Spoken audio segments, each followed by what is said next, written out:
heritage is that the business was formed based on technology spun out of Imperial College. That's Imperial College London, England. I have to say that being in Canada. We're backed by a specialist technology venture capitalist. And an important place to start, our business model is technology licensing. We're not seeking to build and operate our own facilities. What we're about is transformational technology for green chemicals, especially a focus on lactic acid. And what we mean by transformational is cost leadership, using sustainable low-cost materials, very importantly, using non-food sugars. And I'm going to talk about the use of lactic acid as a platform chemical. I'd like to start really by just introducing the differences between Lactic's approach and traditional approaches in green chemicals. To be fair, I think that quite a lot of us today are taking a very different approach to this. Most processes in green chemistry are biological processes. The scale-up of those processes is both risky and costly. The sort of times 10 scale-up you're having to go through very costly sub-economic plants, and very importantly, most biological processes need very pure, very expensive sugars. We use a chemical process, we don't use biology. And because we use a chemical process, we use unit operations that a first-year chemical engineering undergraduate would understand, simple distillation, continuous flow reactors, for example. And we use very, very low-cost impure sugars and can't be fermented. Probably 90–95% of the real investment dollars in green chemistry have gone into bioethanol. It's clearly a large market, but it's a very low margin market where the value is fundamentally determined by the price of gasoline and subsidy. There's a big political risk. We are chasing high value, high volume markets, not specialty markets. The next issue with green chemicals tends to be a high operating cost. If you're using food grade sugars, you're locked into a very expensive feedstock. We use very low cost sugars. Our raw material of choice is a waste stream from the pulp industry. The pulp industry values it probably zero. We value it at its fuel value, about 2 cents a pound. And it's very importantly, we focus on hemicellulose. If you're using a cellulosic sugar approach to go from biomass to sugars, there's a huge amount of capex and energy to take cellulose, which is a really beautifully strong molecule, into a C6 sugar. We ignore that, we let the pulp industry use it for something else, which I'll explain soon, and we work with hemicellulose, which is much easier and cheaper to hydrolyze. The final big challenge is capex. These second-generation sugar platforms need a plant to smash up the biomass, to pulp it before you even start to do chemistry. What we do is integrate with other people's existing equipment where the capex is being spent. Moving on now to lactic acid as a platform chemical. Our heritage is in research into polylactic acid. And if you talk to our company 2 years ago, this was the story. Taking sugars, producing lactic acid as a monomer for PLA. It's a $300 million fast growth market. The cost of lactic acid has meant that in terms of biomaterials, that's where it's stayed. But the chemistry exists to do this. If you hydrogenate lactic acid, you can turn it into propylene glycol. $4 billion market, uses for things like aircraft de-icing right through to personal care. And there's also a proven approach to take the lactic acid into acrylic acid, which is an even bigger market with really interesting biopotential and green potential. The thing that's limited those last two approaches, in propylene glycol and acrylic acid, isn't chemistry, it's cost. And also the issue of food versus fuel. Society will not accept the use of food-grade sugars to reduce biomaterials 10 years from now.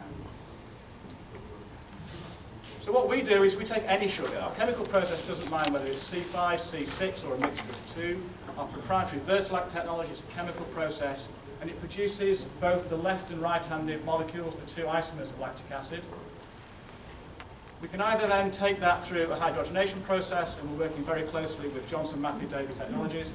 Importantly, they have a proven existing process to do that. There's no technology risk associated with that. And then go through to propylene glycol. Our second technology produces monomers for PLA. Our racemic lactic acid is no use to produce a good quality PLA. You need to separate it out into the two isomers. So our optical technology is that, focusing on the lactic acid market, on the PLA market. And then the dehydration technology to acrylic acid, to be fair, is a future technology enterprise for us. It's not something we're working on today. So those two markets, what really matters about them is that we've got proven processes with existing market demand. In the PLA market, we reduce the cost of the monomer, the lactic acid, compared to fermentation by 70%. For those of you listening to Corbian's presentation yesterday, they spoke very passionately about D-lactic acid as an exciting monomer to make a much higher quality polylactic acid. We deliver that for the same cost as L-lactic acid and deliver better performance to the OA. And then in propylene glycol, you've got this much bigger existing market.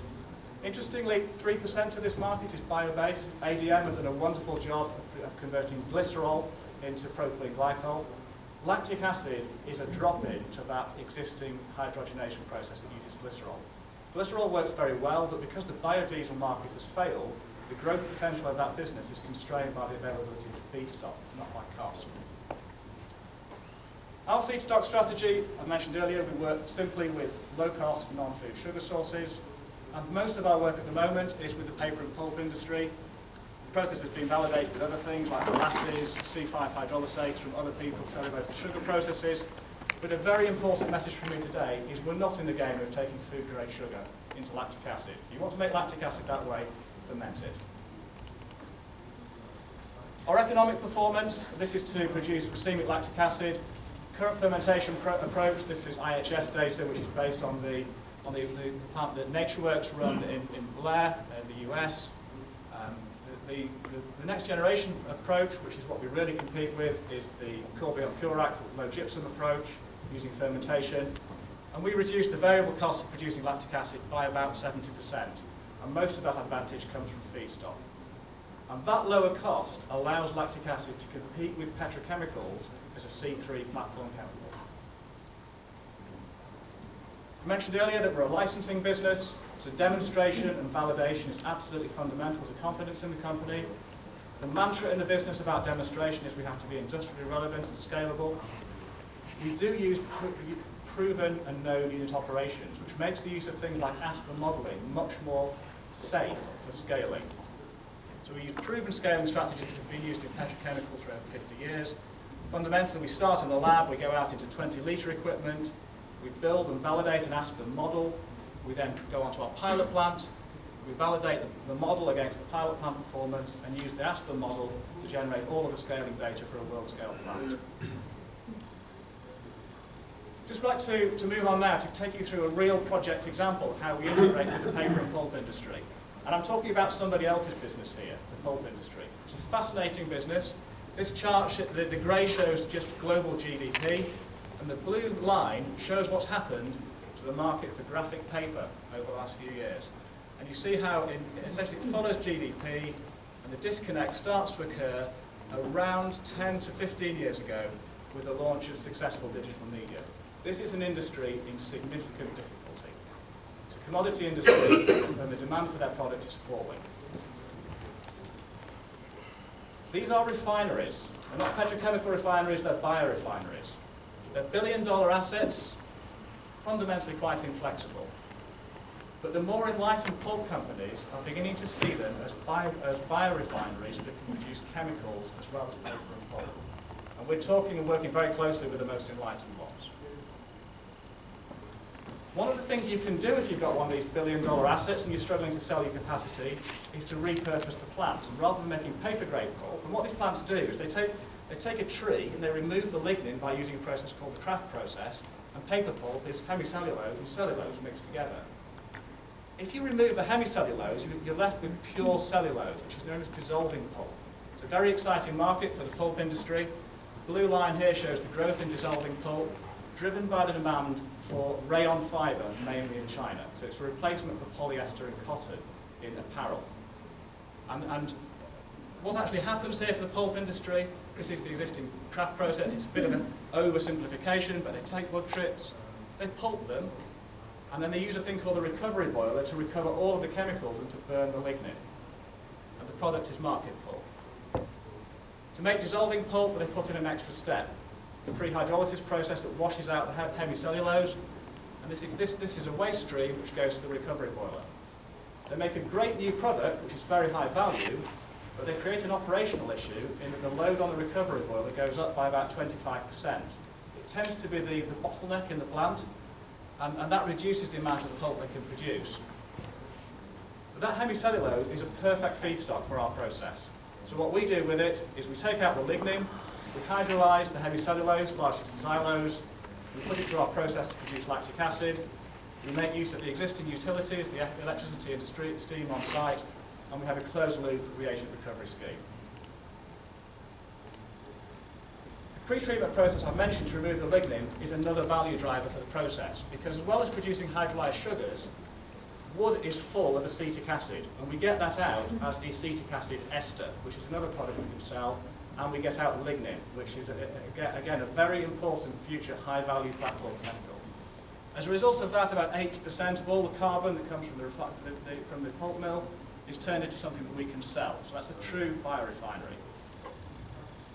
So going back to the value model I showed earlier, by introducing pretreatment, as well as these things like acrylic acid, PLA and propylene glycol, we're introducing more refinery byproducts now with lignin and acetates.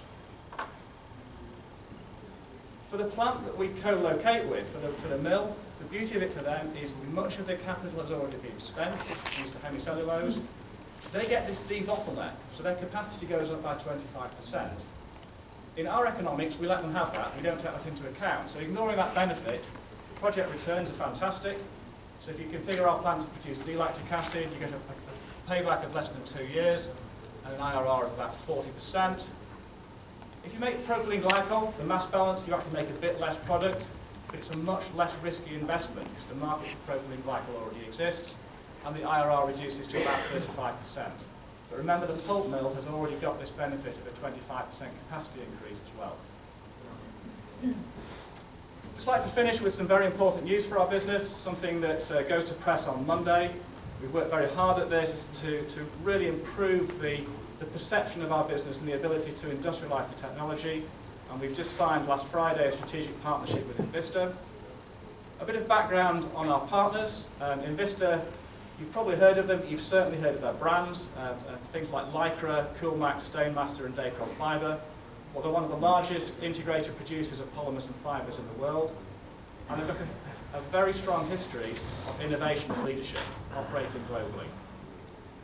We've partnered with our licensing business, Vista Performance Technologies, and they license Vista's strongest technologies in PTA, polyester, spandex and nylon.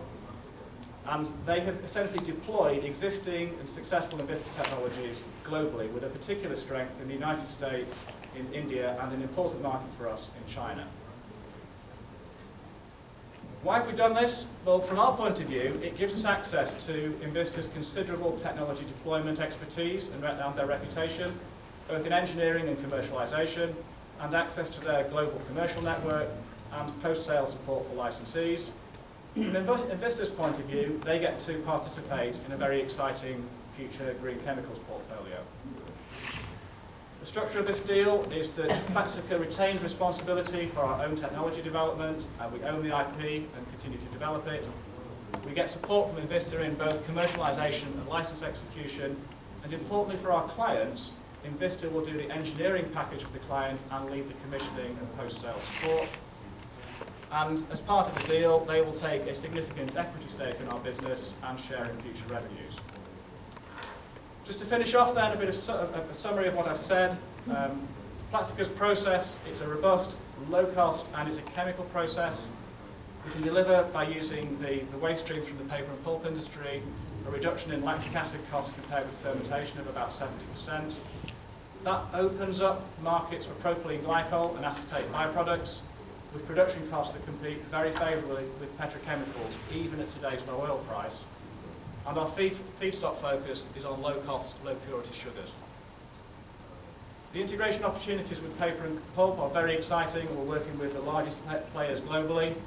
We're valorising an existing waste stream, giving operational benefits for the mill and excellent financial returns for the project. And our demonstration strategy is extremely robust. That's all I have to say today, so thanks ever so much for your time.